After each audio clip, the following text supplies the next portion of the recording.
Hola a todos, soy José Luis y esto es un nuevo vídeo producido por quienaportavalor.com, la web en la que creamos contenido sobre la empresa y sus diversas áreas de actividad. En la web podrás encontrar píldoras de conocimiento que te permitirán ir aprendiendo más y más sobre la empresa. El objetivo es que vaya calando como lluvia fina. Conocer la empresa nunca ha sido tan fácil. Hoy vamos a hablar del perímetro de consolidación. Pero antes de hablar del perímetro de consolidación, tenemos que introducir el concepto de grupo de empresa. Un grupo de empresa está formado cuando dos o más empresas tienen una condición, y la condición es que una de las empresas, que llamamos matriz o sociedad holding, tiene capacidad de decisión sobre la otra u otras. Con dos empresas ya tenemos un grupo de empresas si una de ellas tiene control sobre la otra. Una persona física que tenga una participación de más del 50% en dos empresas no es grupo. Estas dos empresas estarán relacionadas por tener un accionista común, sin embargo, no constituyen grupo. Tiene que ser una empresa sobre la otra. El porcentaje de participación superior al 50% nos puede indicar que hay control, pero siempre tiene que ser una persona jurídica, no una persona física.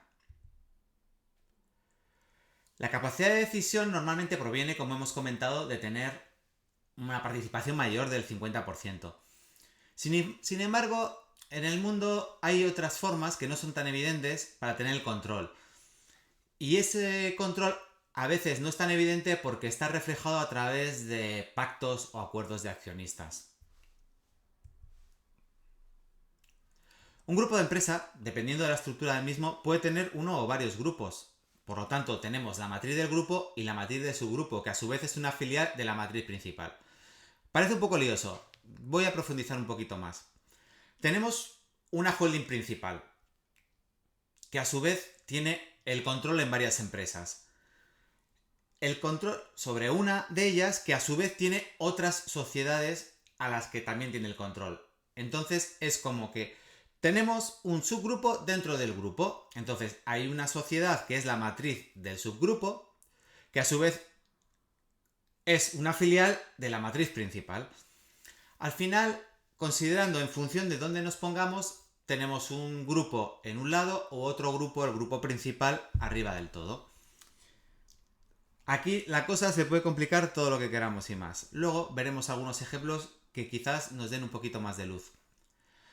El perímetro es el conjunto de empresas que forman un grupo. Principalmente la empresa matriz y sus filiales, directas o indirectas. Directa es cuando la sociedad matriz tiene participación directa en la sociedad filial o la sociedad dependiente. Indirecta es cuando entre la sociedad dependiente existe entre medias otra sociedad. Es decir, tienes participación en una sociedad que a su vez tiene participación en otra sociedad. No forman parte del perímetro ni del grupo de empresas cuando son participaciones financieras. Luego vamos a diferenciar y vamos a comentar qué diferencia hay entre entre una sociedad dependiente, una filial y una participación financiera que no deja de ser una inversión, un activo financiero. Los grupos de empresa no tienen personalidad jurídica, hay que tenerlo en cuenta. La personalidad jurídica emana de la personalidad jurídica de la matriz. Por ese motivo, su denominación legal es el nombre legal de la matriz con un apellido, digámoslo así, que es y sus sociedades dependientes. Cuando estamos viendo unos estados financieros consolidados, nos vamos a encontrar eso. Desde un punto de vista comercial, solemos llamar grupo de empresa, tiene un nombre comercial, el grupo de empresa X o el grupo de empresa Y, pero que tengamos esto en cuenta. Desde un punto de vista jurídico, no tiene personalidad jurídica. Es desde un punto de vista económico que consideramos, desde un punto de vista contable. O en su caso, fiscal. Vamos a profundizar un poquito más en el perímetro. Lo que determina las empresas que forman el grupo, es decir, el perímetro es el control y por tanto el poder en la toma de decisiones. Si una empresa, la sociedad holding, tiene sucesivas participaciones en cadena con porcentajes de participaciones mayores al 50%, constituyen un grupo empresarial. Incluso se puede dar el caso que la participación indirecta de la matriz en la filial indirecta sea menor al 50%. Pero luego veremos con un ejemplo que al final se sigue manifestando el control. Y siempre que hay control, aunque de forma indirecta no llegamos a tener el 50% o tenemos un porcentaje inferior, en la sucesiva cadena vamos controlando las sucesivas empresas y, por tanto, tenemos el control sobre la empresa indirecta, con lo cual es parte del grupo.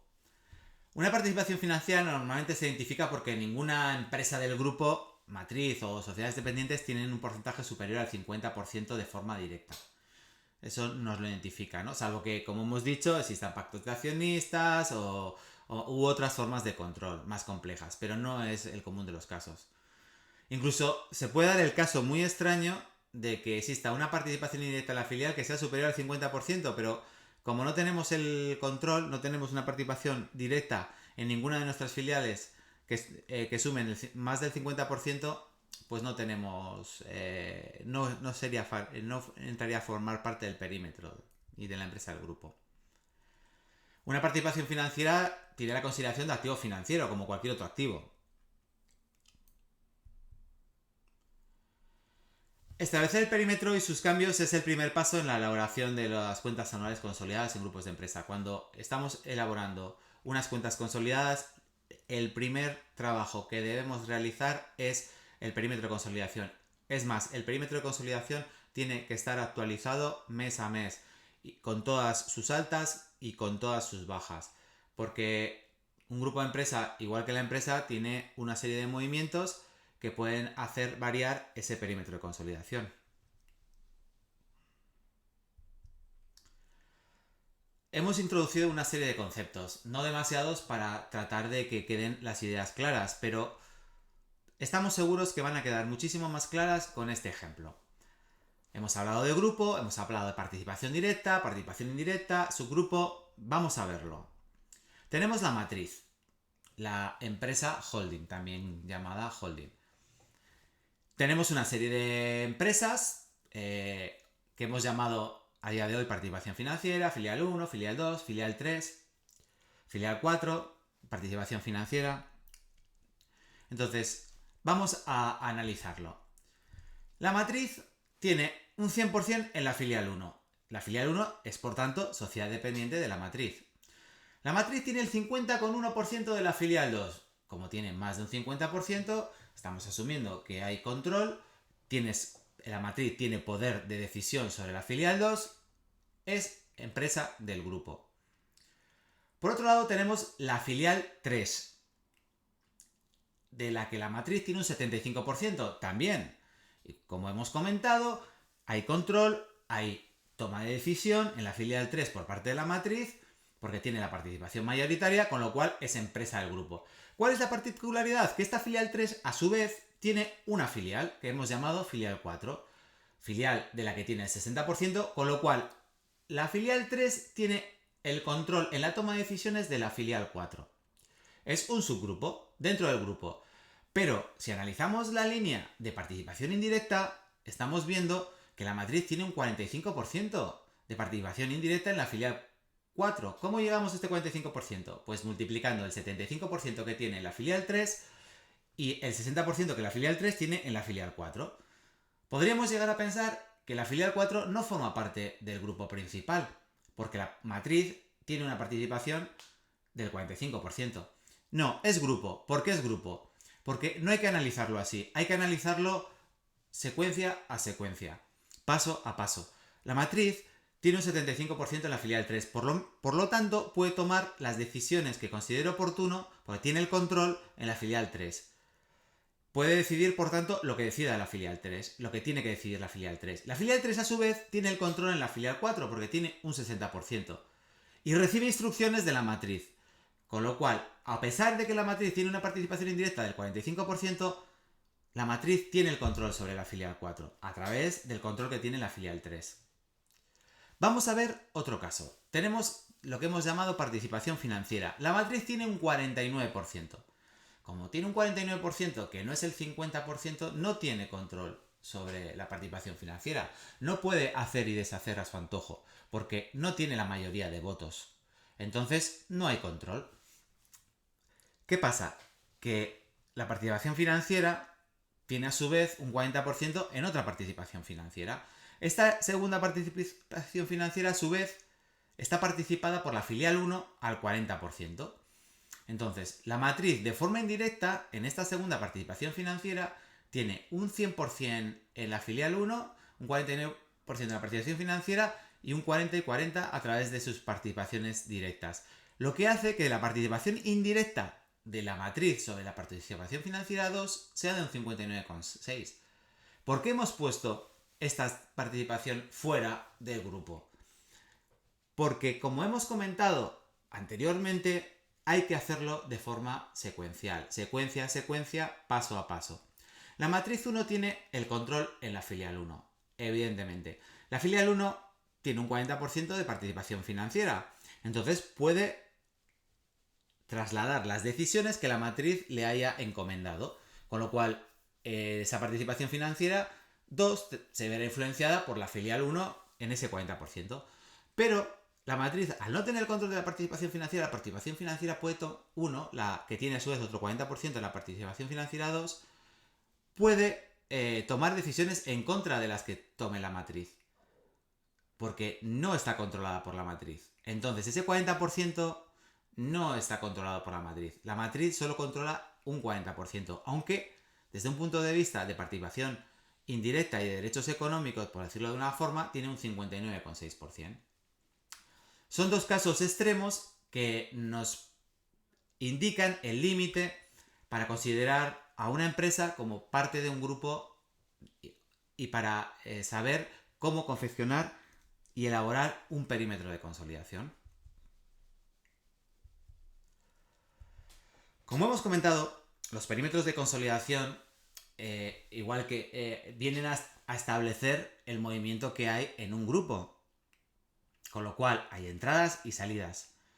Las empresas son organizaciones vivas y por tanto cambian a lo largo del tiempo, del mismo modo que los grupos de empresa. Puede ser que una filial puede salir si se traspasa, tenemos una filial y traspasamos la participación, con lo cual, independientemente de que traspasemos íntegramente la participación o traspasemos la participación de la filial en un porcentaje que nos haga tener menos del 50%, esa empresa en ese mismo momento deja de pertenecer al grupo empresarial.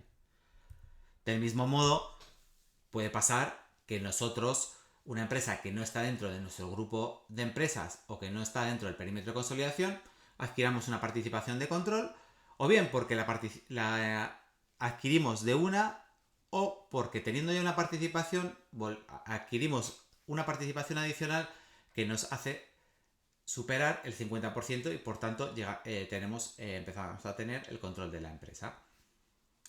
Por tanto, veis que los perímetros de consolidación hay que analizarlos mes a mes. Antes de realizar un proceso de consolidación de un grupo, lo primero que hay que hacer es tener muy claro cuál es el perímetro de consolidación de ese grupo. Las entradas y salidas del perímetro se consideran en el momento en el que se produce la creación, la liquidación, la adquisición o la venta de la participación, en ese mismo momento. Y por tanto, los derechos económicos entran desde ese mismo momento o salen desde el momento en concreto que lo estamos analizando. Por tanto, una empresa puede haber estado dentro del grupo un tiempo inferior a la totalidad del ejercicio económico.